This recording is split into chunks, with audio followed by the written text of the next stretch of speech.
Hi there, it's Mr. Clark. Welcome to lesson 2.4.1 on double sharps and double flats. We've talked about a sharp that raises a note 1/2 step. We've talked about a flat that lowers a note by 1/2 step.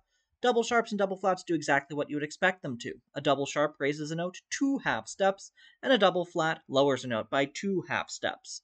2/2 steps is also known as a whole step. So a double sharp looks like this. It's this fancy X with like boxes on the side. When you're just writing one, handwriting, just an X is fine. That's a terrible X. Try to make it better than that. Let me try again. There we go. And again, the center of the X functions as the center of the accidental, so if it's in a space, keep it in the space. If it's a line, make sure it crosses at the center of the X. Double flats are even easier. Just looks like two flats written right next to each other that are touching. They're very good friends. It might seem kind of silly to do this, like if you have C or D double flat, why don't you just call it C?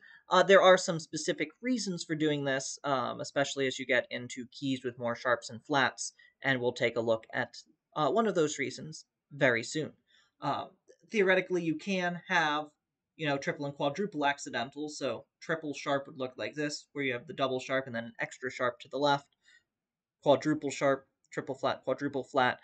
There's really no good reason to use those. It just makes it unnecessarily difficult to read. If you ever find a situation where you're using a double sharp or a double flat, think about it carefully. There may be a good reason. I have used double sharps and flats in my pieces. If you're ever triple or beyond, seriously consider what you're doing. Ask a friend. There's probably a better way to do it. I will see you next time.